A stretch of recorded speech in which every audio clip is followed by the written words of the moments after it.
Bonjour à tous et bienvenue dans cette vidéo réaction, une vidéo un petit peu particulière sur la chaîne suite à la sortie du dernier animé Dragon Ball nommé Dragon Ball Daima. Pour ceux qui ne me connaissent pas encore, je me présente, moi c'est Rudy, vous êtes ici sur ma chaîne qui parle de jeux vidéo. En majorité, je traite notamment des dernières actus, je réagis aux trailers, je fais aussi des lives sur YouTube, Twitch et TikTok. Je découvre avec vous de nouveaux jeux et je fais des let's play face cam sur les jeux qui me plaisent et peut-être qui vous plaisent aussi. Alors n'hésitez pas à aller checker ma jeune chaîne YouTube et si vous voulez me soutenir, n'hésitez pas à vous abonner. Allez, petit café les amis, assez parlé de moi. Aujourd'hui, on parle d'un monument du manga, d'un créateur de genre. Je veux bien sûr parler de Dragon Ball et on démarre tout de suite après le générique.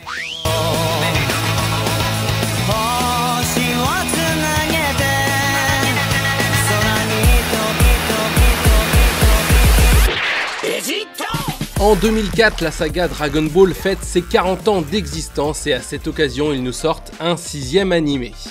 Alors, remémorons-nous ces 40 ans de shonen toriyamesque. Nous avons eu en 86 Dragon Ball, en 1989 Dragon Ball Z, en 1996 Dragon Ball GT, en 2019 Dragon Ball Z Kai, en 2015 Dragon Ball Super, en 2018 Dragon Ball Heroes. Nous voilà donc rendus en 2024 avec Dragon Ball Daima. Les aficionados de la franchise étaient impatients de découvrir les nouvelles aventures de Goku et de ses amis.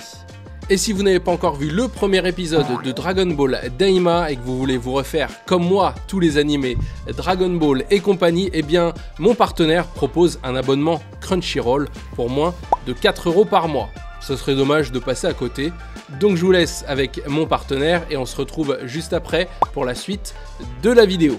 Going-Bush, c'est la plateforme qui vous permet de réduire drastiquement le coût de votre abonnement sur les plateformes de streaming comme YouTube, Netflix, Deezer, Spotify, HBO, il y a aussi Crunchyroll. Ils mettent régulièrement à jour leur catalogue. Alors moi-même, au premier abord, j'étais un peu réticent, je me disais mais comment on peut avoir des tarifs aussi abordables? Mais après avoir essayé, j'étais grandement impressionné. On peut faire une économie impressionnante sur ces abonnements VOD streaming. Donc si vous êtes intéressé par cette petite plateforme bien sympathique, il faut que vous utilisiez le lien que je mets en description de cette vidéo pour aller sur leur site. Et ensuite, vous utilisez le code de réduction Rudy au moment de votre commande d'abonnement. Et ça vous donne droit à 10% sur la souscription. Revenons donc à nos nuages magiques. Donc, sur quelle plateforme pouvez-vous voir Dragon Ball Daima? Eh bien, le premier à le diffuser, c'est Crunchyroll depuis le 11 octobre 2024 et diffusera un nouvel épisode tous les vendredis. Netflix, quant à lui, a commencé à diffuser le premier épisode de la série le 18 octobre 2024. Vous n'êtes pas sans savoir que le papa de Dragon Ball est décédé le 1er mars 2024. Alors, on pourrait croire que cette nouvelle série est reprise par de nouveaux concepteurs, eh bien non. C'est bel et bien Akira Toriyama lui-même qui a travaillé sur le projet Daima. Et d'ailleurs, au cours du projet, il s'était adressé à ses fans en leur écrivant ces quelques mots. Bonjour, je suis Akira Toriyama, je travaille actuellement sur un nouveau DB qui s'appelle Dragon Ball Daima. Daima est un terme inventé, en français ça donnerait quelque chose comme mal. En raison d'un complot, Goku et ses amis deviennent petits. Afin d'arranger la situation, ils partent vers un nouveau monde. C'est une grande aventure avec de l'action intense dans un monde inconnu et mystérieux. Comme Goku doit compenser sa petite taille, il utilise son Niohibo, le légendaire bâton magique, pour se battre, ce qu'il n'avait pas fait depuis longtemps. J'écris l'histoire et conçu les décors ainsi qu'une grande partie des designs. En vérité, je m'investis beaucoup plus que d'habitude dans ce projet. Les événements racontés se rapprocheront des mystères du monde de Dragon Ball.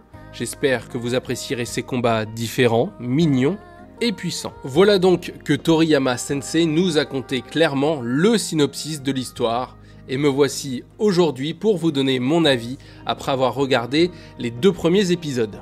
Je vous rappelle que mon avis est subjectif, il reflète ma pensée, mon opinion, il a le droit d'être divergent du vôtre. Pour cela, vous avez le droit de donner votre avis en commentaire, et si c'est un avis constructif, c'est bien mieux, et comme ça, on peut échanger ensemble et en parler intelligemment.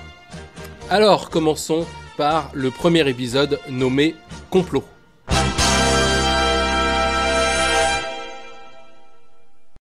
Alors déjà, je pense qu'il est très difficile de pouvoir se faire un avis sur le premier épisode. L'épisode dure 32 minutes et sur ces 32 minutes, on a déjà presque 15 minutes pour nous planter le décor et les personnages et ainsi nous situer le point de départ de l'histoire qui se situe juste après l'arc-bout et au tout début de l'arc de Dragon Ball Super.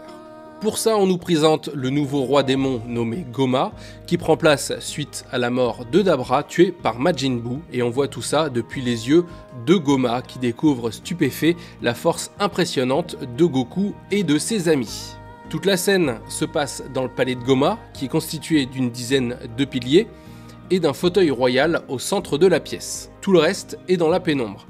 Tout ça pour vous dire que déjà, sur ce premier épisode, on voit peu de nouvelles choses. Peu de décors, peu d'histoire, limite le premier épisode, c'est ce qu'on avait à l'époque en début d'épisode, vous savez, le petit récapitulatif avec la voix off. Abandonné dans le désert par Satan Petit Cœur, devient de jour en jour de plus en plus fort, tout en apprenant à survivre. Pour moi, c'était clairement ça, ce premier épisode. Et c'est seulement 5 minutes avant la fin, générique de fin compris, que l'histoire avance avec l'arrivée de Goma sur la Terre, qui réduit Goku et compagnie en enfants.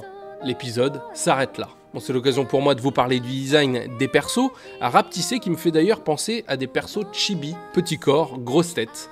Il reste néanmoins attachant et ce n'est pas pour me déplaire. La qualité de l'animé, quant à lui, est plutôt propre, rien à dire là-dessus, c'est à la hauteur de Dragon Ball Super.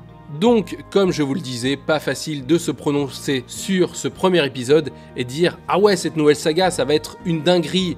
Franchement, il n'y avait rien de bien folichon. Ça se dit encore ça, folichon, en 2024 ? Je voulais dire s'éclater mon ref.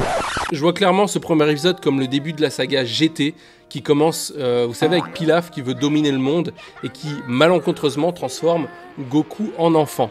Eh bien, Goma, c'est un petit peu le Pilaf de GT, il ne ressemble pas à grand chose, c'est un petit bonhomme, haut comme 3 pommes, qui n'impressionne personne, plus rigolo qu'autre chose, et qui veut lui aussi dominer le monde, et pour ça, il pense réduire la force de Goku et de ses amis en les ramenant à l'état d'enfant.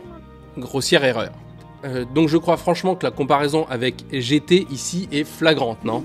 Petit disclaimer d'ailleurs, vu que je n'avais jamais fini la saga GT, je me suis remis à la regarder et ça m'a permis de me remémorer l'histoire pour faire cette vidéo. Pour conclure sur ce premier épisode, je ne l'ai pas trouvé très convaincant. Après, il faut dire qu'on n'a pas vu grand chose. Donc, passons à l'épisode 2, sorti le 18 octobre et nommé Glorio. Bon, déjà c'est cool, qui dit second épisode dit générique, et les génériques de Dragon Ball, il faut le dire, ça marquait plusieurs générations, c'était quand même des trucs de fou, une musique entraînante. Dès qu'on entendait les génériques, on avait envie de déchirer nos fringues et de nous transformer en Saiyan, c'était juste une dinguerie. Je vous mets quelques extraits de ceux qui m'ont marqué étant gamin.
Voilà, ça c'était ma jeunesse, et donc aujourd'hui, eh ben, on a ça.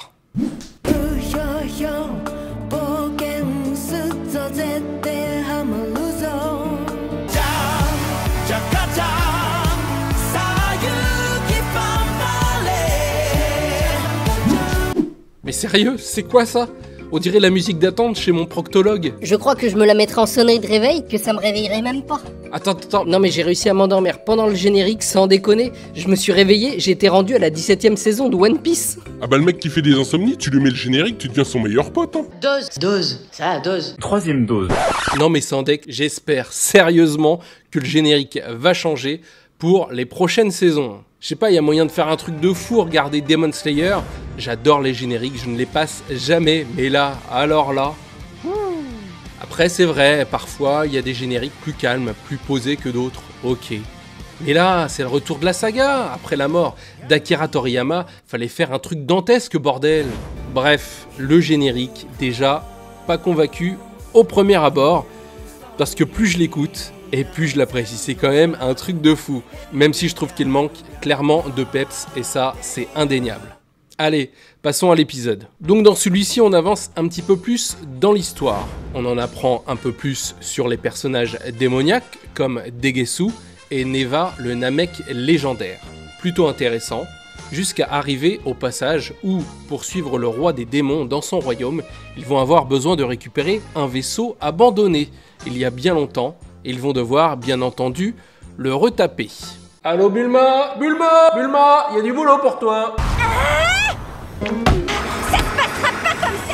Tiens, ça vous rappelle pas quelque chose?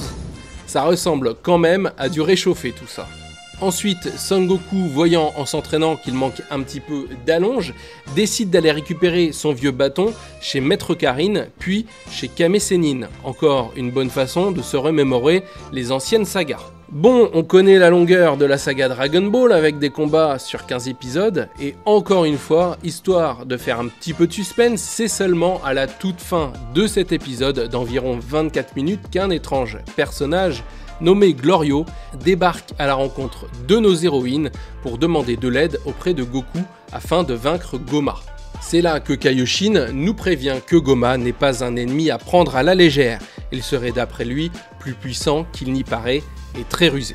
L'épisode s'achève sur le départ de Goku, Kaioshin et Glorio dans le vaisseau de ce dernier direction le monde des démons, avec un Goku plein d'étoiles dans les yeux à l'aider de vivre de nouvelles aventures passionnantes.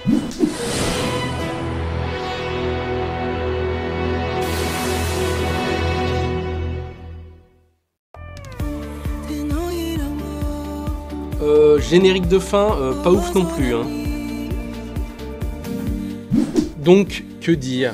Oui, on a envie d'en savoir plus, envie de partir vivre de folles aventures avec Goku, malgré ses petits défauts, j'ai envie d'y croire, même si parfois ça a le goût de réchauffer.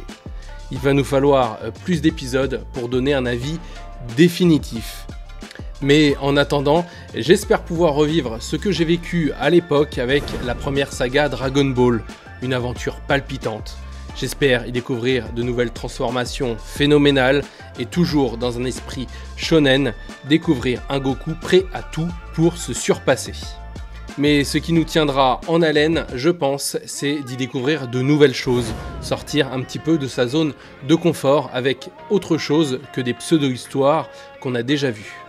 Alors je pense pas faire le vieux réac pour tout vous dire, j'ai bien aimé Dragon Ball Super, donc je suis quand même plutôt facile à convaincre, je pense.